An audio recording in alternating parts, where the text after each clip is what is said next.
98문에서 100문까지 읽도록 합니다. 제네바 교리문답 98문입니다. 성도의 교통이란 무슨 뜻입니까?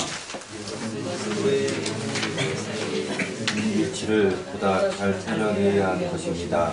또 이 사슬을 통해서 우리는 주님께서 교회에 주신 은혜의 선물들은 모든 성도의 각과 구원을 위하도록 해야 하는 것임을 알 수 있습니다.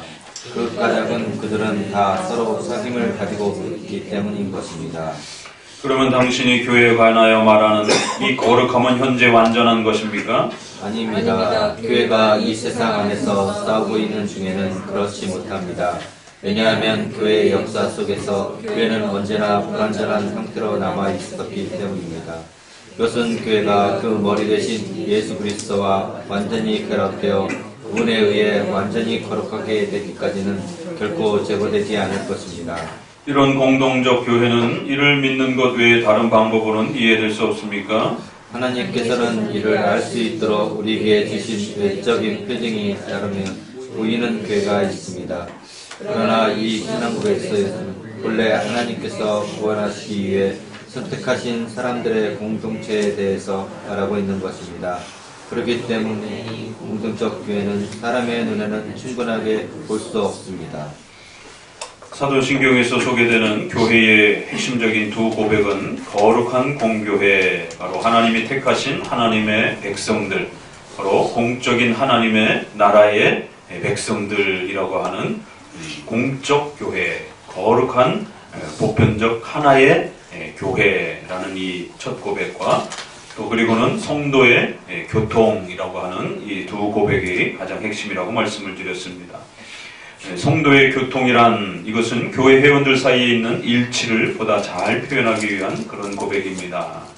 바로 이것은 주님께서 교회에 주신 은혜의 선물들을 모든 성도들이 나누고 또 서로 섬기며 또 그렇게 사귐의 이 열매들을 가져야 합니다 라고 말합니다.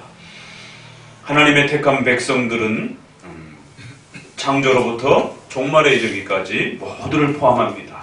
그러나 적어도 그 시대마다 지역마다 이제 성도로 모여서 신앙 고백을 통하여 함께 예배 공동체로 그렇게 함께 모이고 또 신앙생활을 해나가는 바로 성도들의 교통과 사귐이 반드시 또 있어야 된다라고 말하는 것입니다. 물론 성도의 교통 안에도 영적인 그런 교제가 있는 것이고 또 물질적이고 또 이러한 조직적인 예배적 질서의 사귐을 다 포함하는 것입니다. 역시 거룩한 공교회라고 했을 때 그것은 하나님의 택한 백성들도 공교회에 해당이 되는 것이고 다만 이 땅에서 우리가 다 함께 모일 수 없기 때문에 지역별로 교단별로 하나의 조직과 질서를 갖추고 있는 또 보이는 그러한 교회도 역시 공교회다라고 이렇게 또 각각의 의미를 다 가지고 있는 것입니다. 성도의 교통은 좀 더 교회적 질서와 예배 공동체의 또 이러한 모습으로서의 성도들의 또 모임과 또 그 신앙 고백으로 함께하는 성도들의 조직적 질서와 또 모임을 강조를 하고 있습니다. 바로 이러한 하나님께서 보이는 형태로서의 성도들의 사귐과 교통을 허락하신 이후에는 바로 그들의 일치와 사귐을 통해서 하나님의 또 예배와 성도들이 신앙이 자라가는 이러한 또 귀한 목적을 위함이다라고 이렇게 말하고 있는 것입니다. 그래서 성도의 교통은 또 다른 말로 예배적 교통이다라고 이렇게 표현하는 것이고 또 교회적 교통이다라고 말하는 것이고 또 그 교회가 질서적으로 세워준 그 질서와 또 조직 안에서 함께 나누는 그러한 또 사귐과 교통을 말하는 것이에요. 그렇기 때문에 반드시 예배적 교통이 일어나야 되고 또 그 예배적 교통과 더불어 성찬의 또 교통도 포함을 하게 됩니다. 그러니까 성도가 서로 교통한다라고 하는 것이 도대체 무엇을 말하는 것인가? 그것은 이처럼 교회적 질서를 통해서 또 그 교회적 질서 안에 속한 성도들이 서로가 기도하고 서로의 또 삶과 그들의 모든 신앙생활들을 위하여 기도하고 보살피는 이러한 영적인 개별적 교제뿐만 아니라 공적인 교회적 질서를 포함하는 이러한 예배적 교제, 또 교회 정치적 교제, 또 성찬의 이러한 사귐과 교제, 이러한 모든 부분들이 다 교제에 포함이 되는 것입니다. 그래서 교회 안에서는 이처럼 교제라고 하는 것이 좀 더 개인적인 교제도 있을 수 있고, 좀 더 성찬과 예배와 교회의 또 정치라고 하는, 어떤 분들은 직분자로 섬기고, 또 어떤 분들은 일반 성도로서 또 그렇게 섬기기도 하고, 또 어떤 분들은 교회의 또 다양한 또 업무들을 맡아서 또 섬기기도 하고, 봉사의 일을 또 맡아서 또 그렇게 감당하기도 하는 것입니다. 이처럼 교회 안은 반드시 교회 정치적인 또 그러한 직분과 또 교회의 행정과 치리와 이 모든 것을 포함하는 교회 질서적, 정치적 또 그러한 교제도 포함하는 것입니다. 실제로 사도신경에 이 고백을 고백하지만 성도가 교통한다라는 게 뭔지를 잘 이해를 못하는 것이, 그냥 서로를 위해서 기도해주는 정도로만 많이들 생각을 하고 있는 것입니다. 그러나 그것은 단순한 그러한 영적 교제뿐만 아니라 교회라고 하는 성도가 함께 모여서 사귀면서 예배의 신앙의 공동체로 조직과 질서와 체계를 갖추어서 함께 예배드리고, 또 그 예배를 위하여 많은 교회 정치적 질서들을 지켜나가고, 또 하나님이 외적 은혜의 수단으로 주신 성례라고 하는 이 영광스러운 또 사귐과 교제를 또 함께 이루어가는 것입니다. 그 귀한 사귐들을 통해서 하나님의 교회가 실제적으로 또 성장하고 또 더욱 부욕해 된다는 것을 성경은 우리에게 가르치고 있는 것입니다. 그리고는 이제 바로 이어서, 그러면 이러한 교회가 과연 이 땅에서 완벽할 수 있느냐? 왜냐하면 사람들이 모여서 또 그런 사귐을 가지고 또 서로 교제하는 그러한 자리이기 때문에, 과연 이런 부족한 사람들이 모인 이러한 교회적 교제가 과연 완전할 수 있는가? 과연 거룩하다라고 말할 수 있는가? 라고 했을 때, 물론 사람들이 모이기 때문에 또 거기엔 연약한 성도도 있고 강한 성도도 있고 또 불신자도 있고 다양한 사람들이 있는 것이요. 그래서 불완전한 형태로 남아 있습니다. 우리 인간의 연약함 때문에 최후 심판의 종말에 이르기까지는 결코 그 불완전함이 제거되지 않고 연약한 모습으로 이 땅의 교회는 존재한다는 것입니다. 그러나 예수 그리스도의 보혈의 피로 구원받은 백성들이기 때문에 거룩한 것이고, 그 하나님이 명하여 세우신 교회이기 때문에 또 얼마든지 우리가 거룩한 교회라고 말할 수 있는 것이죠. 그런 하나님의 은혜로 거룩함을 우리가 또 얻은 것입니다. 그럼에도 불구하고 또 우리의 외적인 육체의 연약함 때문에 교회는 항상 또 부족함과 또 연약함들을 함께 가지고 있는 것입니다. 왜 이 두 고백에 이러한 중요한 교회의 불완전함에 대한 부분들을 더불어서 앞부분에서는 교회의 완전함을 고백했지만 뒷부분에서는 또 외형적 조직과 질서와 조직 안에서는 또 부족한 면이 있을 수 있다는 것을 함께 더불어서 균형을 맞춰주고 있는 겁니다.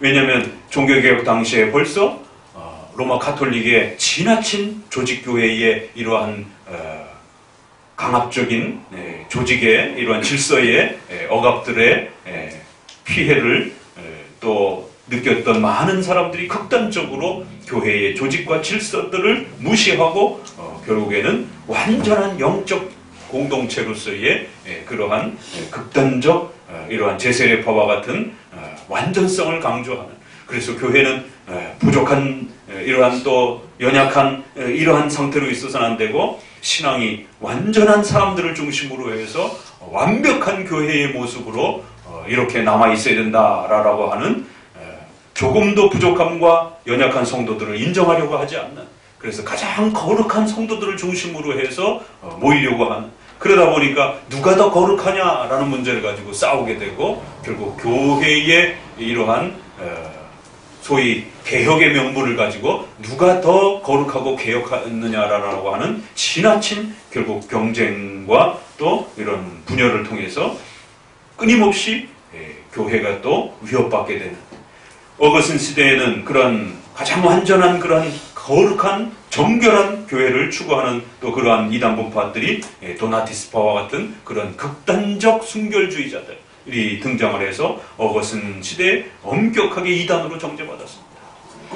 그리고 또 종교개혁 시대 때도 제세례파와 같이 지나치게 교회를 엄격하게 개혁한다라고 하는, 철저하게 개혁한다라고 하는, 철저하게 순결하게 유지한다라고 하는 이 지나침이 너무 강해서 결국 제세례파와 같은 또 다른 극단파가 또 등장을 하는 것입니다.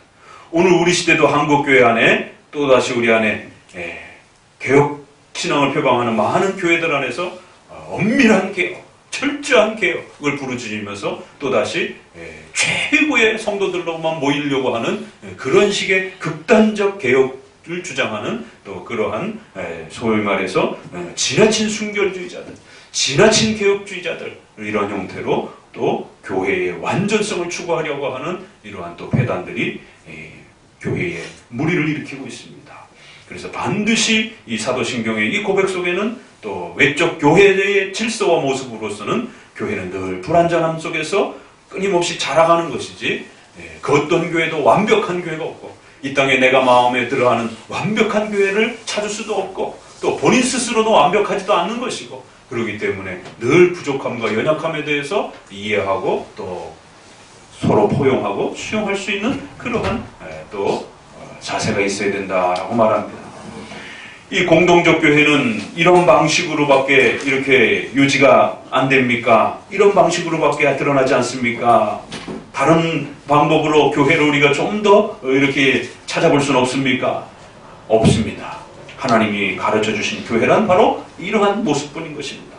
하나님께서 이를 알 수 있도록 우리에게 외적인 표징으로 보이는 교회가 그렇게 존재하는 것입니다. 그래서 말씀, 성례, 권징이라고 하는 교회의 표지를 따라 이렇게 질서와 체계를 갖추고 함께 신앙 고백을 가지고 모이는 보이는 교회가 있는 것입니다. 이걸 우리가 유형교회라고 이렇게 표현을 하는 것이고 그러나 신앙 고백서에서는 교회의 본질론을 좀 더 강조하면서 하나님의 택한 백성들 또 그리고 하나님의 택한 백성들이 함께 영적으로 사귐을 나누고 교제하는 보이지 않는 이러한 영적 본질의 교회의 본질성을 좀 더 강조하고 있는 것입니다.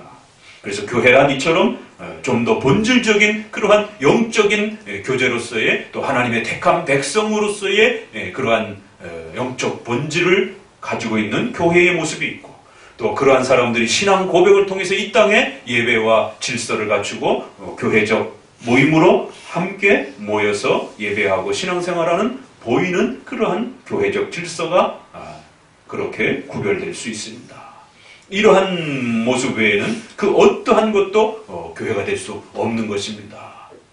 오늘날의 가정교회 또 무슨 목장교회 이러면서 소그룹 중심의 이러한 또 이건 교회도 아니고 그렇다고 교회가 아닌 것도 아니고 그렇게 신자들끼리 삼삼오오 모여서 그렇게 소그룹 중심의 그러한 목사님 없는 그러한 교회 소위 말해서 무교회주의, 무형교회주의를 경고하는 것입니다. 이 제네바 교리문답에서.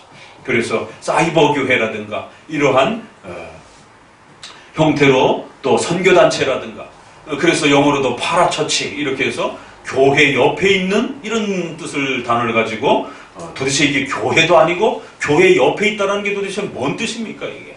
그렇기 때문에 성경적 교회는 이처럼 두 가지의 모습으로밖에 나타나지 않는다는 것이 그래서 반드시 선택하신 백성들이 영적 교제를 나누는 이러한 눈에 보이지 않는 영적 본질의 교회의 정의가 있을 수 있고 또 신앙 고백을 통하여 외적인 표징 아래서 함께 질서와 체계를 갖추고 목사님 말씀을 전하는 목회자와 성도로서 그렇게 함께 질서를 갖춘 그것이 진정한 교회라는 것이 이외에 그 어떠한 형태들도 교회가 아닌 것입니다.